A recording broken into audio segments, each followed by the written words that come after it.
Bác cần mô tả để bọn em làm đi. Có luôn rồi.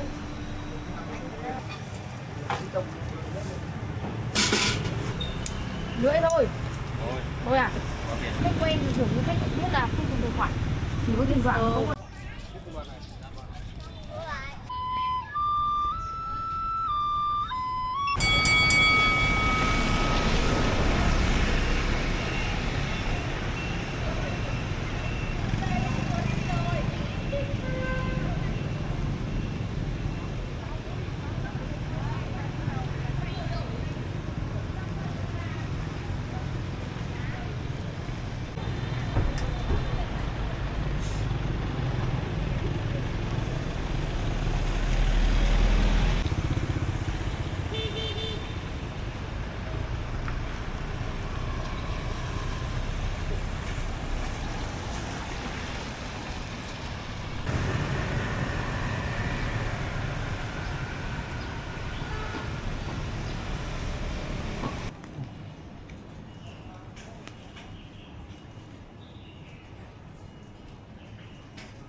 Chào.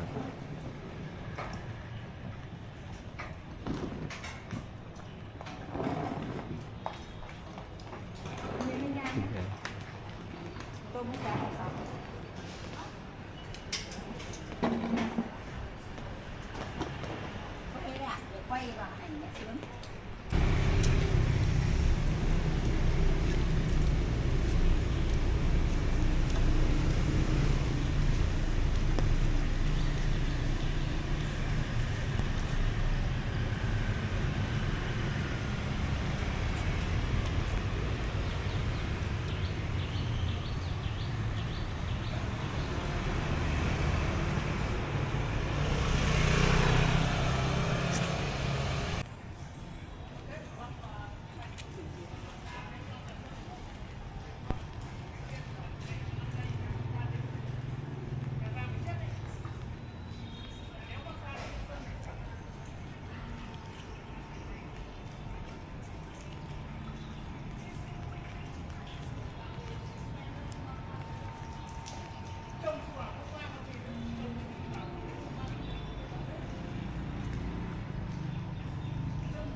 trà đi không anh?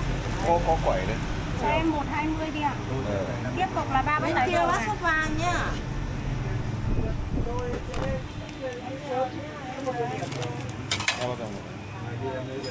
Cảm ơn bác. Có sốt vang và một tái nặng của anh đúng không? Ở tuyến đường số 1 anh ạ. Nên là họ cứ lấy nhau nhau như thế. Còn là cái góc đầu tiên đấy chính thức nó là số 2 lò đúc đấy. Nhưng mà họ lấy thế để cho khách người ta tìm đường nó dễ. Anh là nặng đấy. Em làm thứ nặng cho anh luôn này.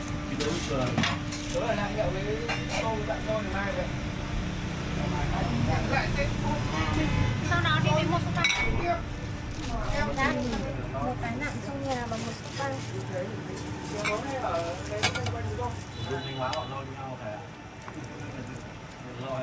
Đây cái nặng cho anh luôn này. Đấy rồi đấy, quẩy đấy. Mình quả Đấy, không rồi đấy, ăn chín à? Thế cháu cái chín cập nhiều nhật bánh các nữa. trang web Facebook vân vân nữa. Bác cần mô tả đấy, bọn em làm nên đẹp này. Ngon mà.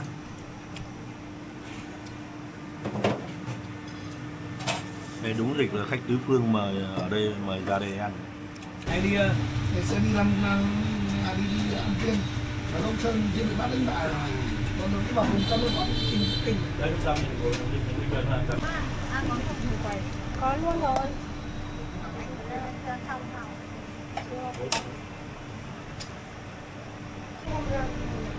anh về mọi người về.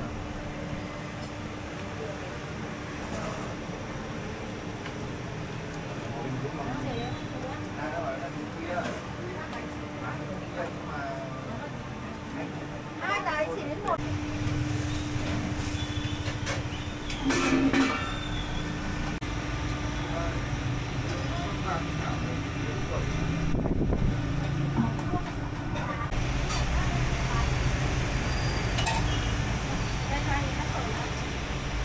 Sau đó là 2 cái chín này. Đấy, cái chín ở bên kia.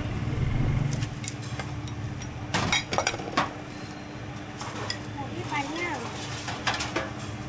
Bên trong nào? 2 cái con.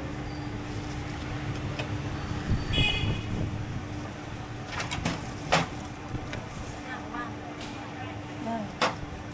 Cô vào như này có dừa mềm rồi đấy con. đó. Đấy, em bé này.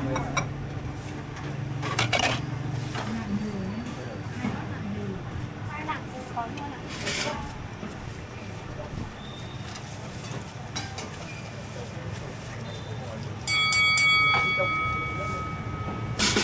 Bên đó luôn chị ơi, để xuôi xuống.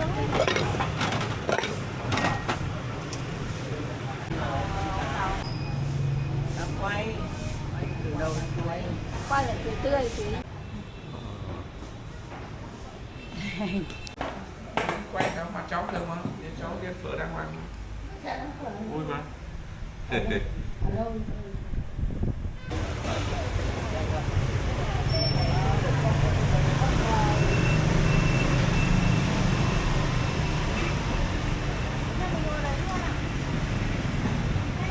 Ở bên trong của bạn nữa.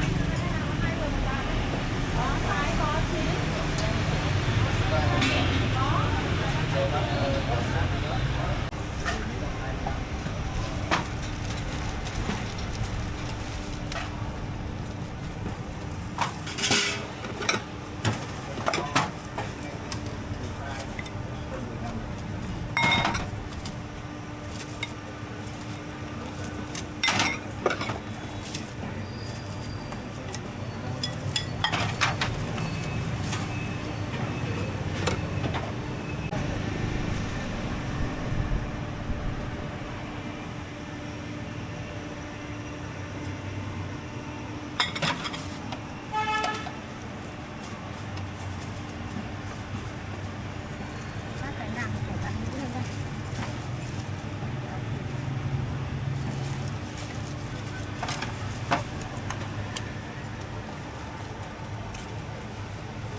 này. Bên 265 170 thôi. Báo cáo mà anh đưa lên một chút nhé. Ở quán này 70 đến 65 thôi. 70 65 kìa. Là không chối anh hay ăn bớt cho anh sai 5 hẳn nghìn. sự thật như thế là không ổn rồi. Đây, 2 trứng nhé. Vâng, đấy đây từ gân là 2 trứng trần. Ăn ở nhà này không ăn được trong nhà khác. Tập ăn ở nhà này không ăn được nhà khác. Không hiểu sao cái vị nó khác hẳn. Đấy. Cộng với gì nữa là nó đúng cái phở cổ hồi xưa. Cái phở bây giờ bán nó cứ nhạt theo kèo. Thấy là phở cơm nguội nào phở lung tung ra nhưng mà không ăn được. Đây miếng thịt nó thơm mà nó cũng cảm đậm là nói chung là gia đình người bán ở đây hai cạnh nhau mà không cạnh đây. Biên này bán biên thì kêu lùi Hà Nội là nó có những cái người mà như hợp đồng này.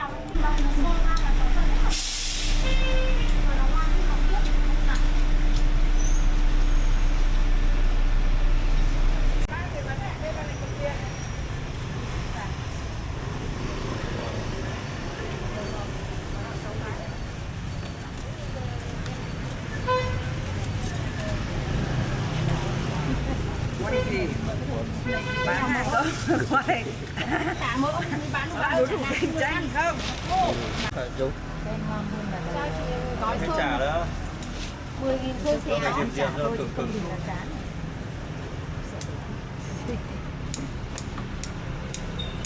Lưỡi thôi. Thôi, Thôi à? có tiền nhỉ? 15 tiền. Ra kia nước mắm là xong rồi. Đâu rồi? Nước.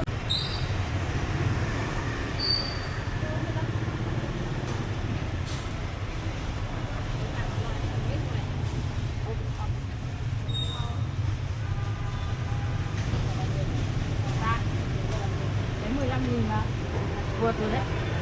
5.000 là 30.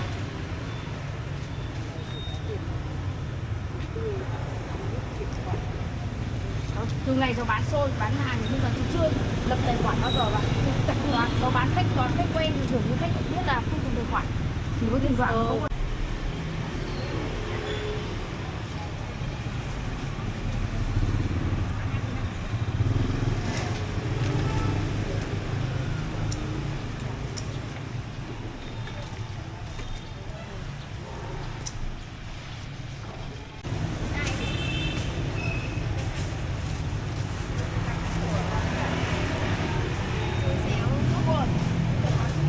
Kéo à? Đây không gói gì.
Nhà mình nhúng ngon sang một bên đây.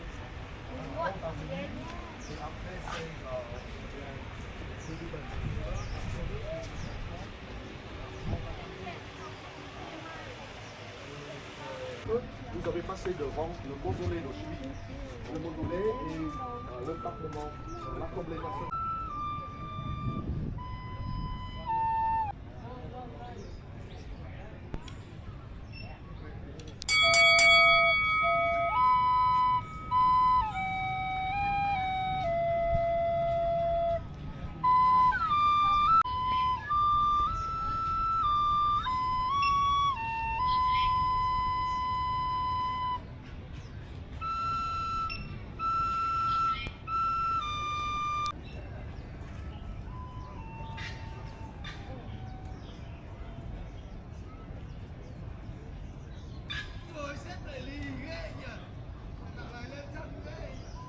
Yêu cầu đồng chí làm suất thì phải hiệu quả nhé. Phải nói trước là rất chậm đấy. Hơn rồi. Phải siêu là chịu khó đấy. Đấy gặp anh. Đây em ơi, đứng đây để tôi chào cơm. Đi chụp ảnh nhá. Tiếp tục bạn này. To the hotel. We can have a swim at the hotel.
lấy